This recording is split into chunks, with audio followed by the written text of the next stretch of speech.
जय जिजाऊ जय शिवराय.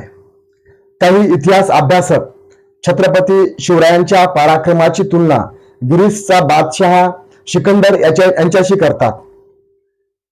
बादशाह सिकंदर यांना जग जिंकायचं होतं, कीर्तिवंत व्हायचं होतं, म्हणजे साम्राज्य विस्तार करून लोकांना आणि विविध देशांना आपला गुलाम करायचे होते.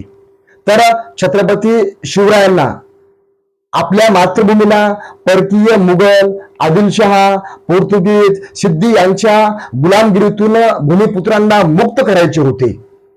सिकंदर जो प्रदेश जिंकायचा त्या प्रदेशातील लोकांच्या कत्तली करायचा, ग्रंथसंपदा जाळून टाकायचा, जे शरण येतील त्यांना तो यमसदनी पाठवायचा. तर छत्रपती शिवराय जो प्रदेश जिंकायचे तर त्या ठिकाणच्या लोकांचं कल्याण करायचे, त्या ठिकाणच्या लोकांचं रक्षण करायचे. सिकंदर बादशाहच्या वडिलांनी मोठे राज्य अगोदर मिळवले होते आणि त्यावर त्यांनी पराक्रम केला. छत्रपती शिवरायांनी स्वतःच्या कर्तृत्वाने 18 पगड जातीतील मावळ्यांना सोबत घेऊन त्यांनी स्वराज्य स्थापन केले. हा लोक कल्याणकारी राजा सिकंदर पेक्षा महान होता, हे आपण या ठिकाणी समजून घेतलं पाहिजे.